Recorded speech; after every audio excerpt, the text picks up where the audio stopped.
maintenant, l'autre sac, au là au courant, c'était le même sac que tu avais dit que le sac, ce que tu avais appelé de dernière évention. Non, c'était l'autre sac. Ça, c'est comme, vous connaissez le sac, c'est comme des sacs de poubelle. Tu as vu chasser des sacs de poubelle comme c'est long. Maintenant, ça, c'était de notre forme. C'était pas chassé. C'était vraiment sac. Tu touches ça, tu sens que c'est lourd. Mais ça, c'est quoi? On pouvait plier ça. Un sac pliable. Oui, un sac pliable. On fait entrer les choses, mais ça se plie. On remet dans le sac à dos. Normal. Maintenant, la couronne, ça que j'avais dit qu'on me met dans le sac, j'avais dit qu'on me met ça dans le sac à dos que Exaucé avait porté. C'est ça que je l'avais dit de mettre à couronne. Ok, donc, Awa, Azolo Baboye. D'abord, dans une moment qui est parti à l'objet, il y a un squelette, soit un monaki, à l'obaki que Ezalaki est belé, le col à tapis. Denga l'obainanga, Ezalaki est belé, le col à tapis. Et belé vraiment, parce que tant que vous tambola, vous avez vu ce que vous tambola, le col squelette, n'engagez mikou et là, atama banga, vous tambola. Donc, tant que vous tambola, monsieur Zobukana, monsieur Zolé, parce que souci naïe. Place où lobby qui abandonne au cas souci la place il y a bateau na ba kufi ke baleka kinzelo pona nini parce que Bible zolo bala biso ko la tienzela mi balé boso na biso. C'est à nous de choisir soki olingi okendenzela ya Nzambe tonzela ya Satana. Et puis ko la pesi biso conseil lobby bo pona nzela oyo ya malamu la pesi bino conseil bo pona nzela ya malamu yango sikoyo ya lobby que ayoki mawa pona nini baleka kinzela oyo ya liwa parce que baza déjà bato bakufa bakomi déjà ba squelette donc ba pona kinzela ya malamu te baleki nzela oyo komema bango na kufa siko parti o bakomi na ba couronne ba moni ba couronne etandamaki ebele na seya komi koluka ba couronne na ye donc ezali bato oyo wapi basi bakufa déjà ba perda ba couronne na bango siko bayaki mission o Nzamba tindaki bango na kati ya monde na pona kozwa ba couronne ya bato o basi bakufa parce que ba perdre nini comité na mission ba perdre mission na bango donc ce que ba couronne wana o ezalaki o diable boto la bango parce que ba couronne wana ezalaki na monde des ténèbres nde Nzamba tindaki bango ba ya kozwa ba couronne no moni ke tango bazozwa bazokotsa na kati ya ba sac wana ba sac ezalaki pliable et bato ba romitu na balobi mais bato bakufa ba couronne na bango ezalaki na ndenge nini yepe couronne na se retrouver c'est-à-dire parti wana OK parti wana maintenant Nzamba azotalisa pe il y a aussi des gens tu sais Nzambe tango apesa biso message deux fois biso bato tozora message Nzamba utilisera biso moko na image ya bato oyoyo baza na bon moyo na image ya bato bazotambola pe na Nzambe te okozala penzo zu message moko pe ya mabe ça m'arrive aussi na bandi ko s'enquêter na bin Nzambe mais ngai vio ezanga te nazo sala boy siko nga boy ndenge ni ozomona mais Nzamba azopesa message pour nanga te mais ça concerner public ou bien concerner mutu tel mais siko Nzamba apesi yango pona ngai ozomona il y a deux fois pe Nzamba pesa message mususu na mon image na ngai tout ça nazaki place moko bisika ya malamu te or c'était pas moi c'était ma sœur Nzamba bande ko lobela sœur na ngai mais tant Nzamba tindaki nga wana atinenga pona zo autorité likola molimo na ye et si que zalaki na monde des ténèbres na ça nina ordonné abima parce que azalaki déjà monto diable réclamaki na kufa kotan nga na koma ki wana na ndona ordonné molimo na ebima simanga pe na ki kobima donc place wana Nzamba zotalisa ezana ba chrétien oyo nanu pe bakufite bazana bomoi mais bazotambola na kati ya masumu bazotambola en dehors ya Nzambe bayeba que bazo bango eza déjà parce que il y a des gens au papa qui va vivre na kati ya monde bazala déjà na prison satanique n'habite son appelle ça message wana mais ngolo Nzambe to pesa ka son Nzamba permet bazana kati ya prison déjà na monde des ténèbres baza déjà na prison ya séjour de mort plutôt c'est-à-dire bango soki bakufi démon ko to ya te po ya kozwa bango donc déjà molimo na ye donc tanga bimia wa mbala mo ake kuna sko lolenga bato wana eza bato ba couronne na bango eza déjà ekangama na maboko ya diable eza déjà ekangama na maboko ya Satan et nde Nzamba tindi bango baya kozwa mission wana ya kozwa ba couronne wana nyonso parce que yo ndeko ozolandanga o Nzamba permettre que oyo ka message oyo tala conduite na yo est-ce que makolo na mibale eza na kati ya présence sans Nzambe, comme la Bible nous dit, ou soit oza malili ou soit oza moto. Mais si tu es tiède, Nzamba ko vomir yo, ozui ngolu, ozui grâce, opportunité, peut-être parmi ba couronne oyo, nangolo Nzambe asali évangéliste nani Doris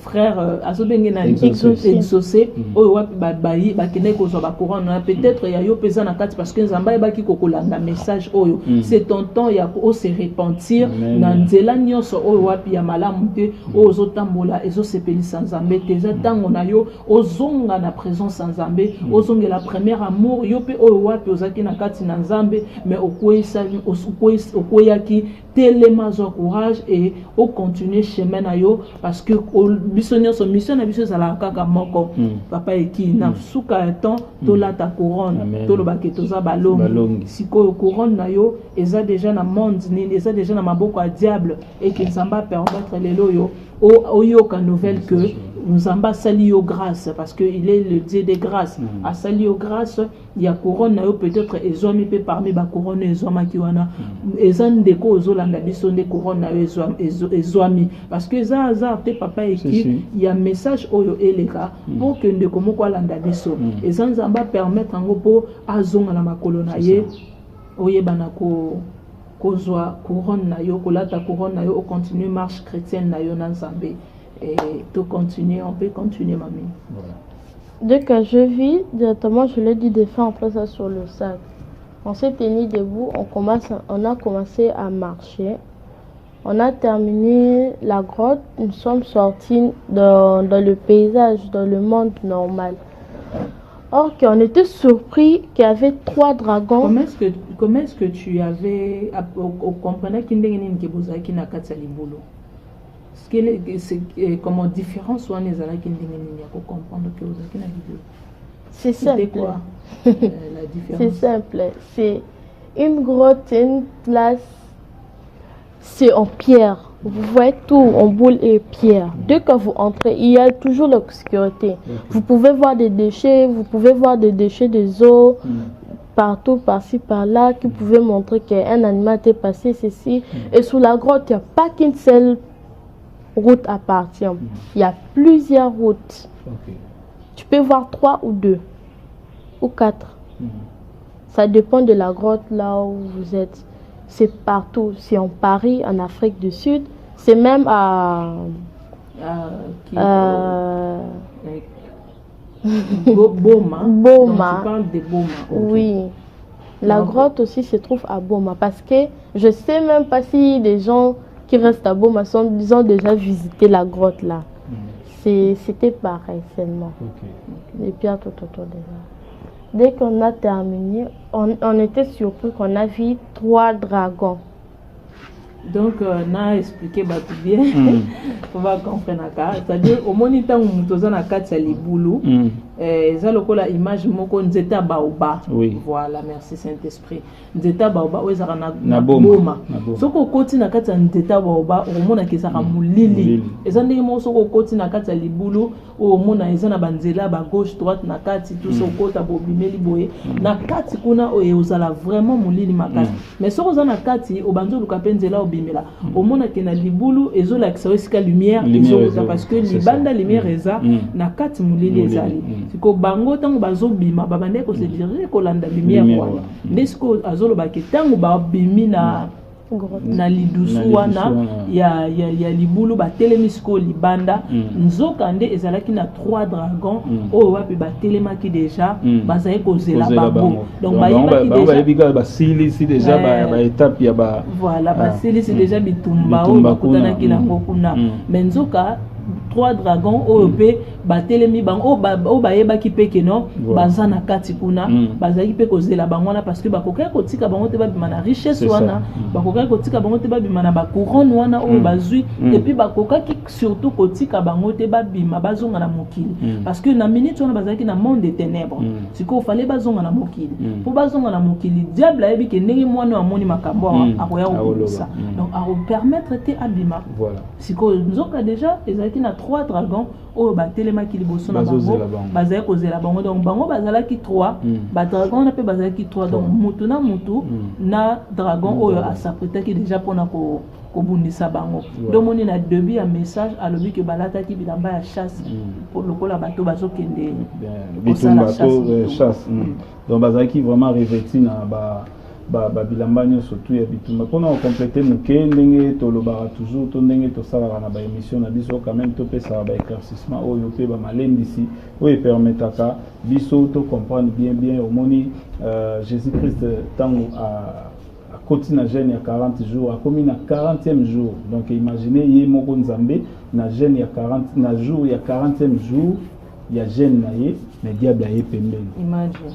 Donc, pour nous, tous à la prêt à tout moment, tous à la toujours na ser makolanza mais distraction te pour aux à la outil aux à la 80 jours n'engé le coma ba 100 jours mais ça peut arriver. To croyez tout monde a été le one na outil na jeune il y a 2 semaines to na bondeli mingi satan za musika na ngato katagi makasi na butu aza toujours wana pour rôder tout autour donc il faut tous à la prudent à tout moment yeba nini ozo sala nini sengelo sala o tshalo ko place nini o sola nani o sala nini ya mwana bible zo recommander biso to tangaka liloba nzambe tango nyonso tout pour tous à la toujours na sema colonel évangéliste ko continuer to yoka suite ya message. Dès qu'on était surpris directement mon frère comme il est trop aventurier dans sa vie normale, on rigole à chaque fois avec lui. Il s'est étonné. Il a dit 3 dragons encore. Directement, on a eu envie de rigoler. J'ai dit à Exaucé de s'apprêter, de faire sortir l'épée. On devait se battre avec ces dragons.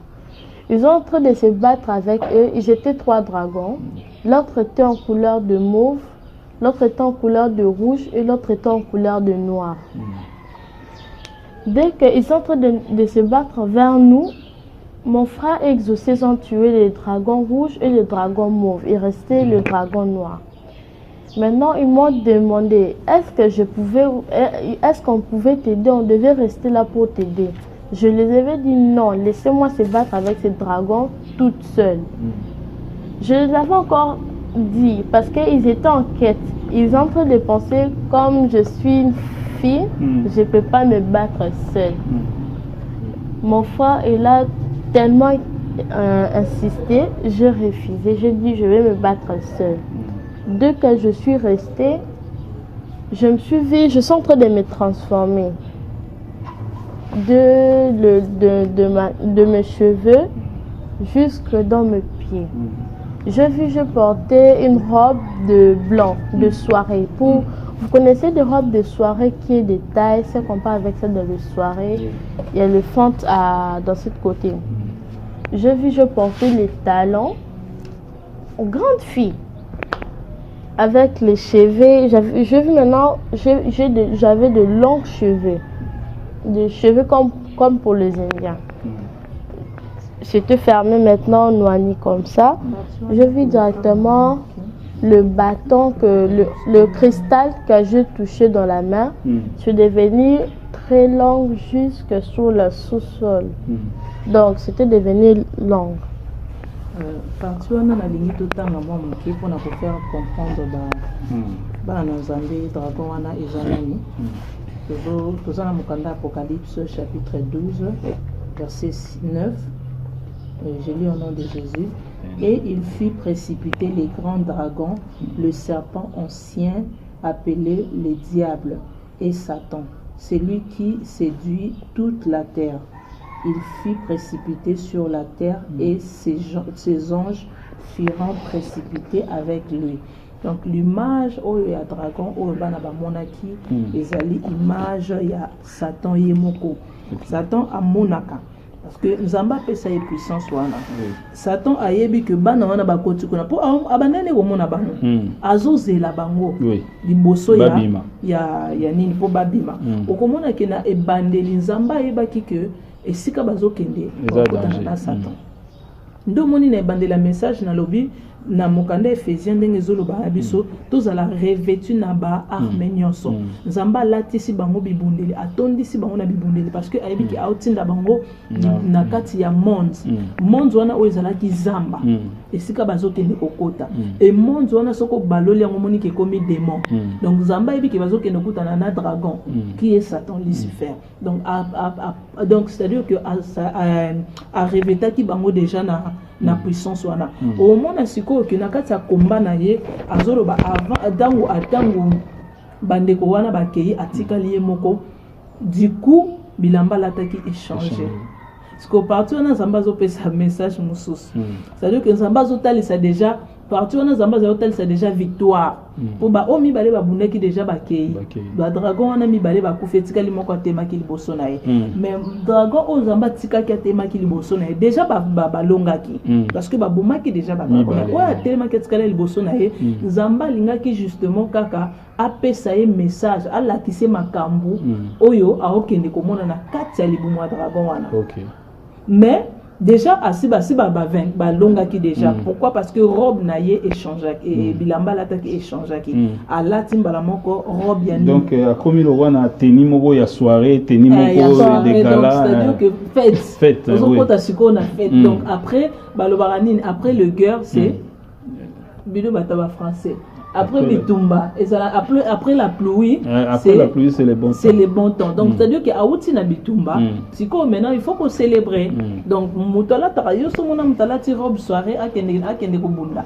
Abunda na robe soirée. Donc alongoli tenio ezaki ya bitumba comme siko robe soirée donc robe ya muto à salle longue donc azokota siko na salle de fête. Et on a sepela na papa Thompson moko ya lobi ayemba loba ce que j'ai invitation à mon consola de l'amba ya fêtier tout est grâce bazonga message ba bio pesa la message bon papa Tom so yembe lisusu non ngana loba na il faut bien comprendre ngana loba boy na papa Tom to rappeler on va pour bande kona ko koma baza makasi voilà ngana loba boy na papa Tom si le Seigneur t'avertit avertissement eza mususu mais ce qui nzamba lobi pe ke na bois qui ça eza makambi balé d'accord d'abord Papa Toms aza papa oyo donc na lingaka mingi na banzemu na kuna nzemu ne moko ezala bana nga ezala bato bazaki entouré na ngai ezala famille na banda oloba toujours nga binzembo soki na bali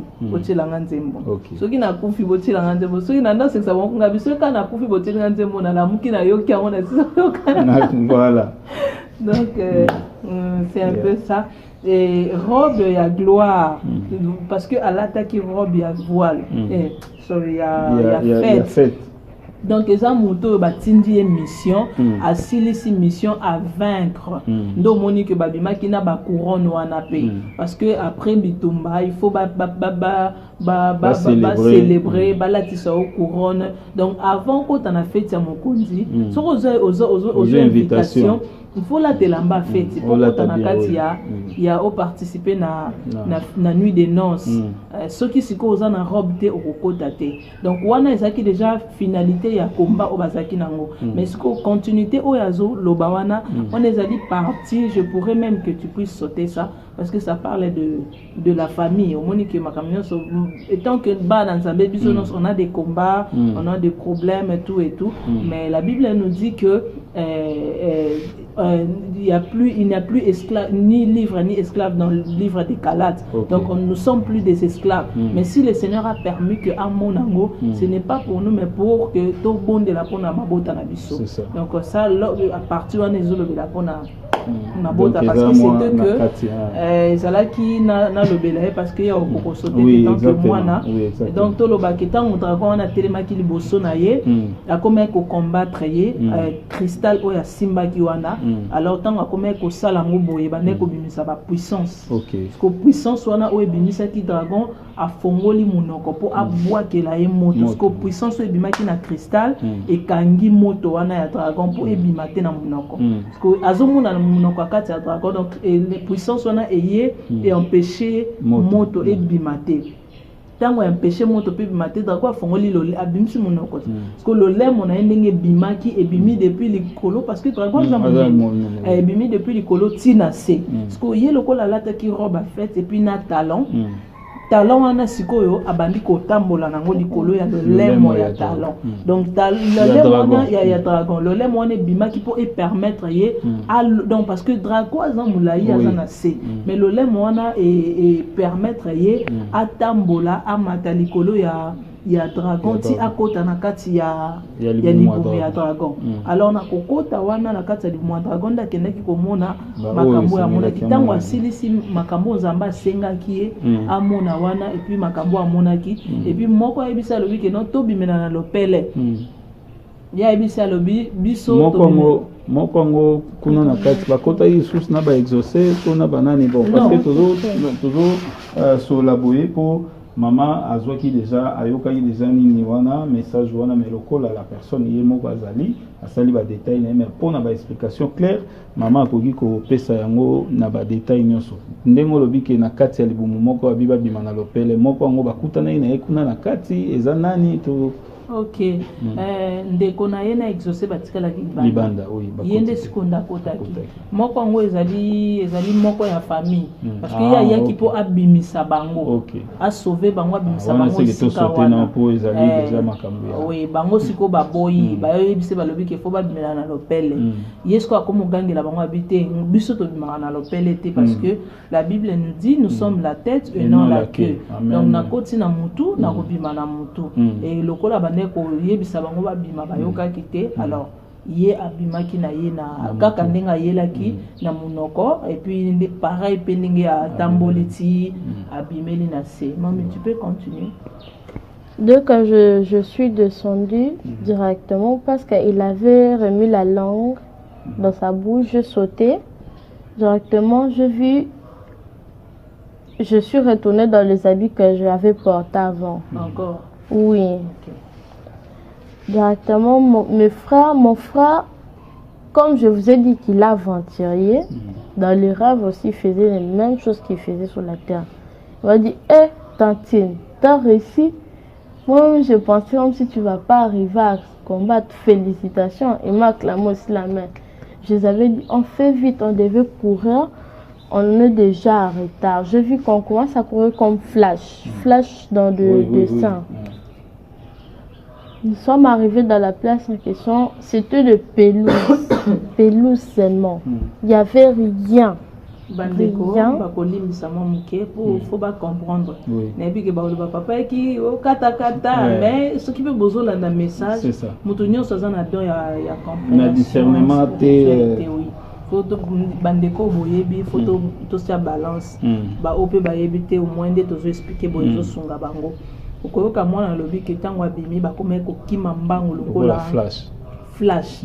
Mbangu na langage spirituel c'est la prière, la vie de prière.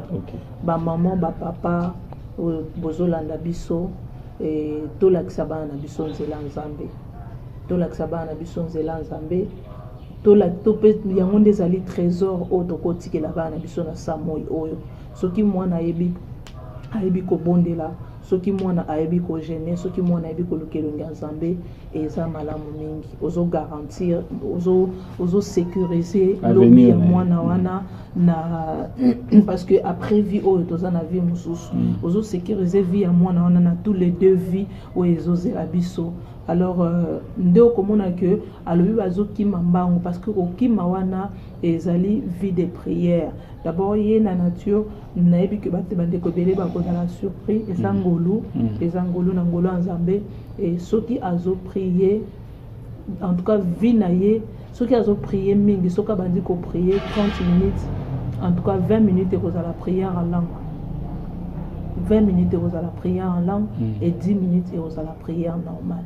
Donc après il y a trop prière en langue, parler à langue, donc de to prière à langue. Et c'est vraiment eloko ya moto ya makasi ezokolisa mona spirituellement. J'ai béni le Seigneur pourquoi parce que je me rappelle papa et qui tant on azaki na kati ya monde, nazali ko filmer. Tant nazo filmer, au monde nazo filmer parce que mafuta Aaron ibandara likolo. Oui, na likolo esopani tina. Maman ozotala ngai mwana na yo mafuta nini osopelaka ye. Et tant on nazo vivre na vie ya mokili. Nazo filmer, nazo sala mela masanga, nazo sala la vie. Au moins na bana pe, ce qui va maman pourquoi ça c'est quoi? Qu'est-ce que tu fais? Arrête, c'est les bonbons. abanda lo bana monka bon ozo ibisa bon cigarette c'est les bonbons ndeko ozo landanga yo pour ça la biloko wana cigarette c'est les bonbons. Oh maman c'est quoi les bonbons? Ça c'est pour les mamans, ça c'est pas pour les enfants. Après moi on n'a pas commis goluka yeba ça qui moi c'est les bonbons. Moi n'a pas qui a vu les bonbons, a dit que maman il fait comme ça, il commence à filmer. Attends, alors quand tu vas au petit calacana, il n'y a pas bandit. Toi qu'est-ce que tu fais maman? C'est les bonbons. Ça qui moi c'est les bonbons parce qu'on a moko nazonga on a oublié masaka otiki ba bouteille moi n'a pas yazu abansko nga nazoka passer pona mwana mais pona molimo nanga moko c'est ça on a banda osala pourquoi na banda yokela molimo nanga pasité c'est ça ozomona donc ça veut dire que tant on a banda ko salango semence ni na banda ochana bana et gloire à Dieu nangolo nzambe lelo yo na yebi nzambe allez omoni semence échanger les sous bas c'est les bombotés mais comme maman j'ai vu ceci. Regarde, aujourd'hui, le Seigneur m'a amené ceci. Zambata lycée Makambobele. Et je prie aussi, na maman Zolandanga, bison de Tozali, Banzambe, Oya, c'est ce qui biso Tozu Ngolute, na baboti na biso, Bamema biso na Nzambe. Pourquoi pas yo, Ozala Mutaliboso, Owapi, Obonsa, Ozola Ksaba, Nonzela Nzambe.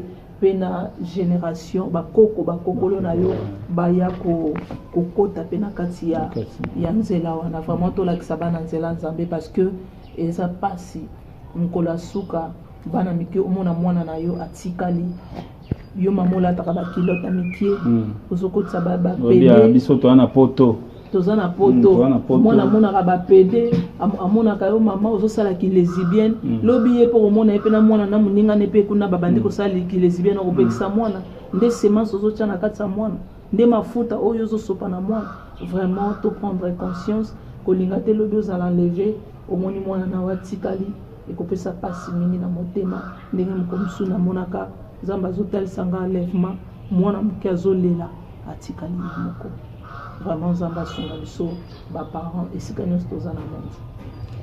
Voilà, merci Zamba Sunga biso ndenge maman Jeannette auti koloba to ebiete lobby to na ba église to mona lelo kata balien wana sika ba sala yango yo zalate lelo yo koma ko kata siko yo mutuzo banda génération le quoi sur kata balien zo banda génération lien ni siko zo tikela bana est-ce que faut tikela bana lien ya bonzambe to tikela bango lien o ba banda okata lisusu lobi donc to bomisa maloba na biso soki lobi bakoko ba déclaraka mabe bana na ngai ya basi bakobala te ba oya mibali ba ozo chance na bango to ba oya mibali ba osala boete ba oya basi ba osala bo yo pour déclarer contrairement au otika semence moko ya bien likolo ya génération na yo voilà nasuka tozana voilà nzeleza mulai OK mais tokoki kosala ngo na ba étape par rapport ya ngonga oyebi etandeza ngonga ndenge tozokende nango maman Doris okoki ko continuer déjà message na yo voilà. Et dès que j'ai vu qu'on était en train de courir, nous sommes arrivés directement dans une classe, il y avait des pelouses, tout simplement c'était pelouse. Il y avait le mur, je peux dire quoi? C'était comme un mur, c'était un mur de bois. Parce que tout c'était pelouse, en pelouse. Directement, je vis un pépé. On a vu un pépé, il s'est tenu debout. Il s'est tenu debout comme de grands garçons, de garçons, de danseurs, comme le danseur de hip-hop. Ceux qui sont Paris vont déjà comprendre. Il s'est tenu debout comme ça. Directement, il était en train de mâcher ses dents. Il est en train de mâcher ses dents. Il était vraiment fâché. Directement, mon frère, il s'est d'abord tenu debout. Il l'a regardé pour la première tour. Il a encore tourné la tête. Il a dit, est-ce que vous voyez le pépé ici? On a tourné la tête, on a regardé le pépé qui était là. Je le salue, bonjour pépé. Il a dit, bonjour, ça va? Oui, ça va. Je lui ai demandé, est-ce que tout va bien? Je lui ai dit, oui, tout va bien, tout est en merveille. Il a dit, ok. Je l'ai encore posé pour la deuxième tour. Est-ce que ça va? Oui, ça va. Maintenant, il est en train de s'approcher vers nous. Il nous a dit, hey, qu'est-ce que vous avez gardé dans le sac? Je peux voir directement, je vis un pépé plus vieux que lui. Des pépés qui est de 100 ans, mais il est en train de marcher. Il avait vraiment des barbes, tout. Tout continue le message na biso, je crois que comme déjà ko kende na suka. Tozana. Voilà, zele za mulai. OK. Mais to boyi ko salango na ba étape par rapport ya ngonga oyebi étando za ngonga ndenge tozo kende nango. Maman Doris okoki ko continuer déjà message na yo voilà. Et dès que j'ai vu qu'on était en train de courir, nous sommes arrivés directement dans une place, il y avait des pelouses. Tout simplement, c'était pelouse. Il y avait le mur. Le mur, je peux dire quoi? C'était comme un mur, c'était un mur de bois. Parce que tout, c'était pelouse, en pelouse. Directement, je vis un pépé. On a vu un pépé, il s'est tenu debout. Il s'est tenu debout comme de grands garçons, de garçons, de danseurs, comme le danseur de hip-hop. Ceux qui sont Paris vont déjà comprendre. Il s'est tenu debout comme ça. Directement, il était en train de mâcher ses dents. Il est en train de mâcher ses dents. Il était vraiment fâché. Directement, mon frère, il s'est d'abord tenu debout. Il lui a regardé pour la première tour. Il a encore tourné la tête. Il a dit, est-ce que vous voyez le pépé ici? On a tourné la tête, on a regardé le pépé qui était là. Je lui ai salué, bonjour pépé. Il a dit, bonjour, ça va? Oui, ça va. Je lui ai demandé, est-ce que tout va bien? Je lui ai dit, oui, tout va bien. Tout est en merveille. Il a dit, ok. Je l'ai encore posé pour la deuxième tour. Est-ce que ça va? Oui, ça va. Maintenant, il est en train de s'approcher vers nous. Il nous a dit, hey, qu'est-ce que vous avez gardé dans le sac? Je peux voir directement, je vis un pépé plus vieux que lui. Des pépés qui est de 100 ans, mais il est en train de marcher. Il avait vraiment des barbes, tout comme ça. Maintenant, il est venu. Et puis, il a dit non, je voulais seulement savoir qu'est-ce qu'ils ont amené. Il a encore le pépé, quand on l'a vu, on était très contents. On l'a fait câlin, on a dit, on t'attendait pépé, où est-ce que tu étais? Il a dit, mais je suis là, j'ai même fait vite, j'ai d'autres choses à faire. Et puis, directement, il a dit, si tu veux savoir ce qui se cache dans des sacs ici, suis-nous. Mais j'avais vu que j'avais toujours touché le cristal dans la main. J'étais en train de marcher, c'était retourné comme j'avais pris ça. Ça avait arrêté de trembler, c'était devenu seulement kilo. Donc je touchais ça comme ça. Nous sommes arrivés, c'était pelouse, tout était pelouse. Directement j'ai vu. Tu en as peine à me expliquer. Amoni bakoko mibale. Oui. Koko liboso amonaki atelemi na mur na kanda zolia mine donc koko wana ezalaki Satan yenda telemaki azali na kanda na bon. Pourquoi? Parce que balongi mission et puis bazui bomengo richesse o bazaki na ona sac parce que lokola moni bango alingi sko apusa na pembe na bango sani aflater bango pour abotola bango richesse wana ndenge bible zo ba biso le voleur vient que pour dérober, gorger et détruire. Nous omona tango abandi ko approcher bango pour que amenancer bango pour na ko arracher et ko botola bango sac wana bazaki nango mbala moko koko mususu apparaître oyo apparaître wana azalaki siko koko makasi koleka koko ya liboso tango apparaître mbala moko atuni bango atuni boli ozo menacer bango pona nini sikoyo alobi non naza besoin na zwa sac wana, c'est ça non? J'ai envie de voir qu'est-ce qu'elle a mis biloko eza na kati ya sac wana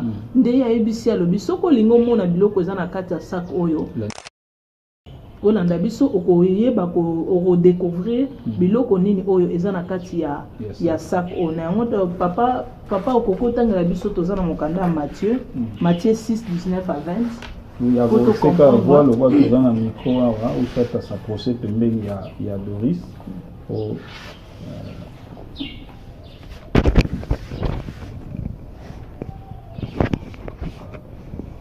Matthieu 6, 19 à 20. Matthieu 6, 19 à 20. Ne vous avancez pas des trésors sur la terre, où la teigne et la rouille détruisent, et où les voleurs percent et dérobent. Mais amassez-vous des trésors dans les ciels, où la teigne et la rouille ne détruisent point, et où les voleurs ne percent ni ne dérobent. Car là où est ton trésor, là aussi sera ton cœur. Amen. Wow. Gloire à Amen. Dieu. Message clé, il y a un message où Nzambe azolo de la biso et pandine awa. Il y a 4 versets du début jusqu'à la fin et ça la on a oya ko continuer. Message clé nango isa awa. Nzambe azolo de la biso na Matthieu 6 19 à 20. Matthieu chapitre 6 verset 19 à 20. Nzambe azolo alingi atalisa biso boye. Na marche chrétien étant que ba chrétienne ba biso ba nzambe tokoki ko bomba bozuna biso te bomingo na biso te na se ya mabele oyo et pas wapi moyibi azana ba koki na facilité ya koyiba mais tokende ko bombisa bozuna biso na banque céleste siko na kata banque céleste nde sika ko ngai nzambe akoma ko apesa ki ngai message nde sika nga nazwaki mais moi na ko continuer ya yeso ki nzamba sungi to ko continuer message na ngolo nzambe mais maintenant ce ko clair message ozomona que moyibi aye po asala nini po ayiba eloko eza na kati ya sac mais ya yebisa lobi soko lingo yeba eloko eza na sac toke ilanda biso siko esika bazokende wana nde bazokende siko na banque céleste tokoyoka siko makambo na zoloba donc étant que na kati ya message oyo ngai siko nzambe abandi kotalisa ngai comment lui rigoler seulement l'autre là maintenant était en colère. Quand nous sommes sortis de la place, là, tout on a marché, nous sommes sortis des terrains. Il a juste mis la main comme ça. Pour la deuxième fois. Je voyais même pas qu'est-ce qu'il soulevait. C'était comme si un drap. Il a fait comme ça et puis il a jeté ça en l'air. Directement, tout s'est retourné comme on était venu trouver ça. Oh Jésus. Alléluia, gloire à Dieu. Donc, Nakobima a sali kaka même geste. A petit code en espace au bon on a même ce qui derrière muta cheka abui donc eza code. Et puis a sali signe oya on dirait muta simbi loko a tombole likolo. Donc a sali bongo desko ba ko mona sikoyo mboka monde. Esika oyo wapi bautaki donc na monte na biso mokili esika bautaki nde babimeli pourquoi lobi ke bakutani na mutu ya yebi mutu wana te men likolo ezalaki lokola bayebana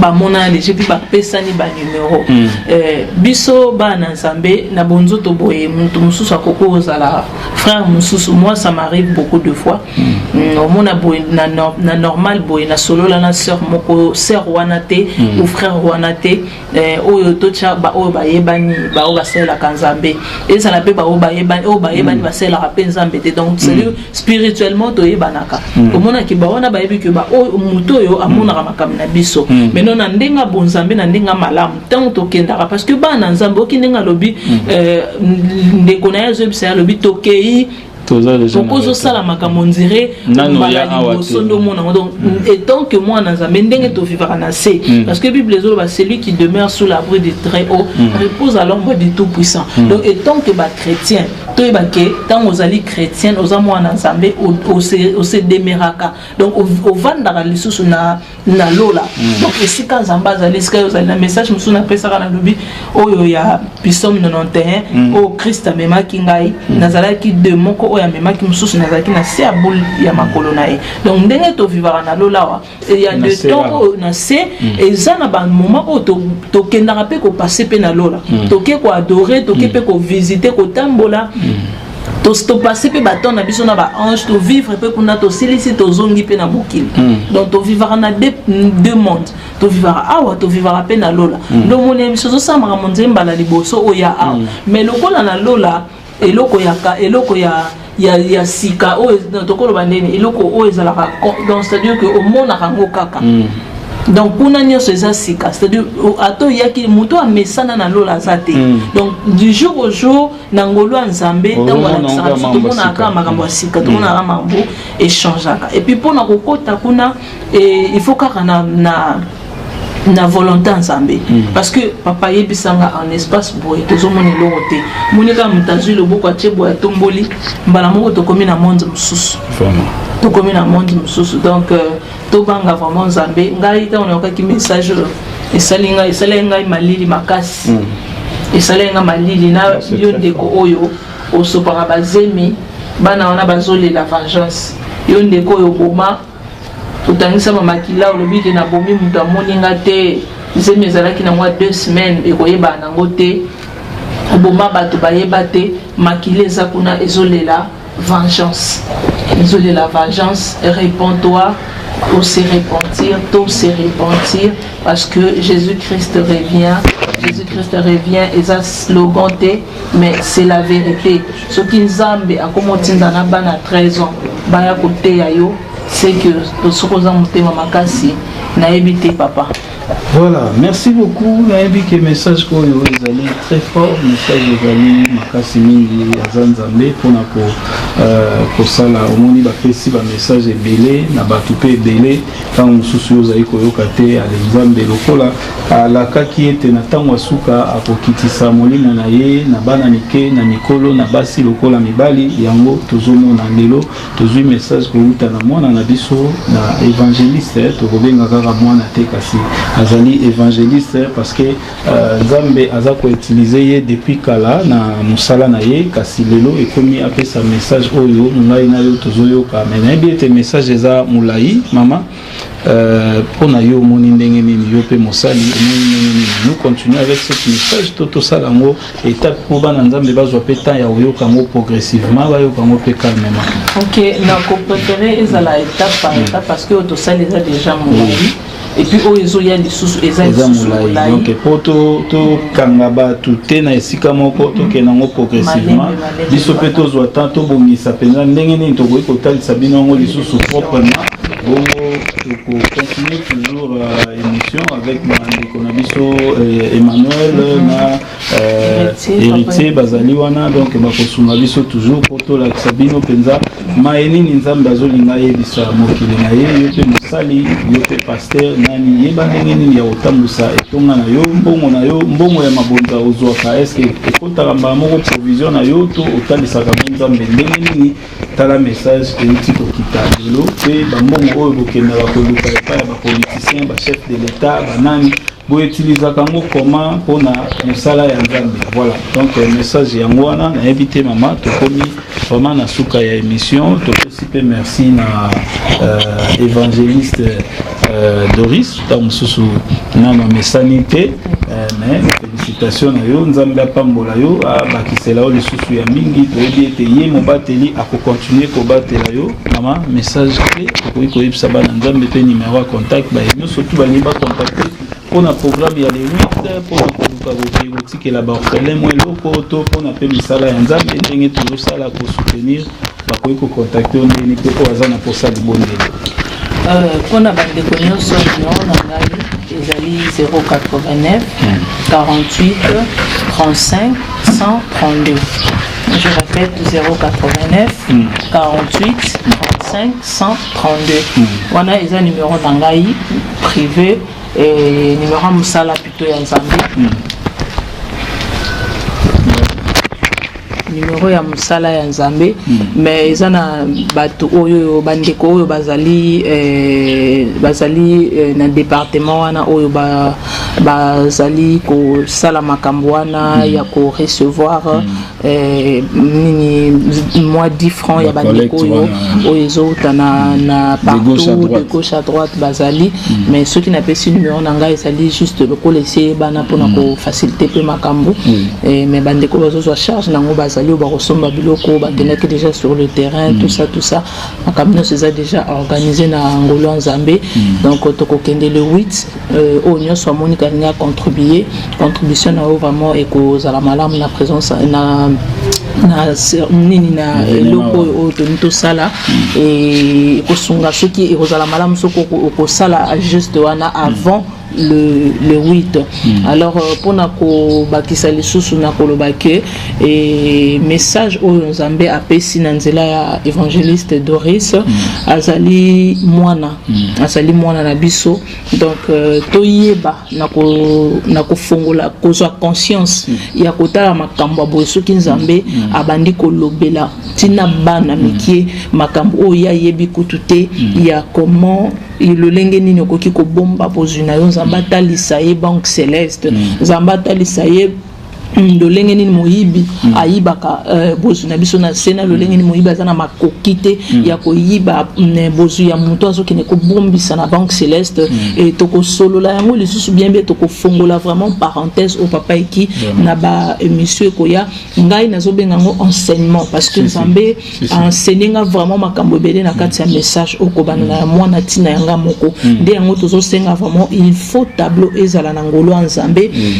tozo senga Nzamba biso tableau vraiment ezala pona ko faire comprendre bana Nzambe bazala ba comprendre parce que na ba signe boye na moni ko zala moi passe mais surtout tozana tableau to komi makaminos to dessiner makamna monaki tout ça avec toutes les précisions et ko zala vraiment bien mingi pona bana Nzambe ba comprendre donc na ko senga kana bana Nzambe boza la brancher na EHP Media na ngolo Nzambe soki Nzamba sali biso ngolo pourquoi pas to kosilisa programme yango ou to kosilisa enseignement ngo na kati ya EHP Media et aussi na kati ya famille la prophétesse Jeannette eza sous famille dans le Seigneur mais comme prophétesse Jeannette soko beti prophétesse Jeannette okukuta pe ba émission ezala auto sala ki ezala na oyo okukuta ngo pe kuna et puis na continuité na ngolo ya Nzambe nde tokoyeba na ko continuer ko s'abonner te vraiment bobo sana ko s'abonner te aussi et ko partager pe message à lolengo vraiment il faut tambola na kati ya ba église ba sali Nzambe ba sali ba yoka ba na Nzambe pe ba yoka mutu na mutu ayeba na ko zwa part na ye Nzambe pe akoyeba ko évangélisation ezaka te papa eki na bandoganga na loba que partager déjà évangélisation zo sala totala mwana ya mokie oti kopesa biso message papa eki abanda ko kende ko évangéliser na âge ya 9 ans 10 ans azo kende ko sala évangélisation na pays arabe azo évangéliser ngako to mama ni nazo banga ke na park azo te ya muto aza hindu bato ba yibi ba hindu ba koyeba makambo nazo loba donc baza ba indien ba inde ba sambela ba Bouddha donc azo kende ko te ya mama mukolo ya hindu a se repentir ayepa na Yesu azo kende ko te ya mwana oyo baninga na bango ya classe papa na mama na kati ya hindu mais mwana na yambi Christ pe mwana na ko yamba Christ mwana azwa vision Seigneur abimela ye na kati ya chambre et depuis ces jours là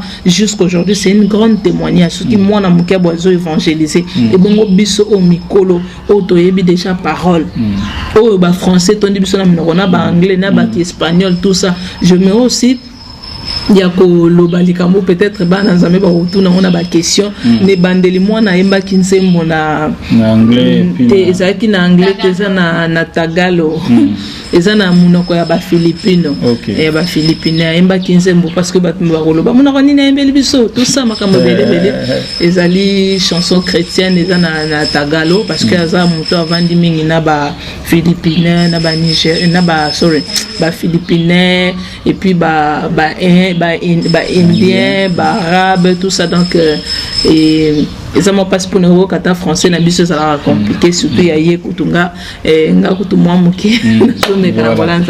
donc c'est un peu sans Nzamba pambola biso nyonso les prières na ngai eza que bandeko nyonso o balandi émission oyo Nzambe na ngai le Dieu de mon alliance a visité bino ozaki na maladie ozaki na ba difficulté ozaki na ba problème tika ete Nzambe na ngai akota likambo na yo a guérir yo na maladie oyo obanda ko souffrir nango pendant longtemps ozwa guérison au nom puissant de Jésus-Christ de Nazareth et Nzambe asala mutu moko bolamu à travers kolanda émission o mutu moko abima na kati ya ténèbres à comprendre vérité et mutuana aibana kozwa salut prière nanga eza lisusu que nzambe alola aibana kosimba mitema bato ezala disposer pona Yesu parce que belé tozolo bato lingi Yesu mais to lingi ete na kati ya mitema na biso nzambe simba mitema na biso cette fois-ci to linga Yesu na kati ya motema nzambe apambola biso nyonso.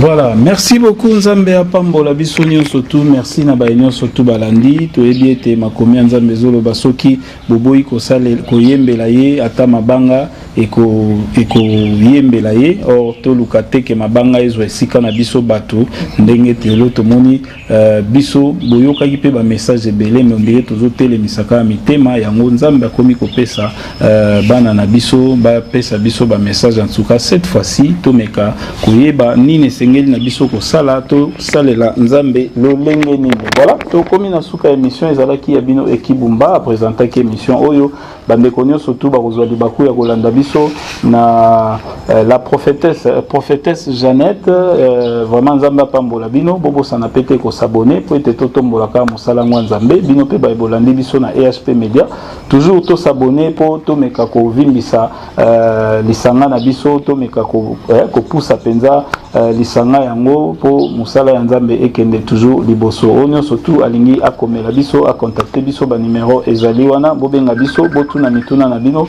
bokozanga biya noter tokutani très prochainement na ba numéro mususu. Merci na Emmanuel Azaki derrière la caméra et merci na papa héritier oyo pe atangela ki biso ba passage biblique et tokutani très prochainement tolobi ensemble na bino ndenge tolobaka gloire ezongo pa na ye bye.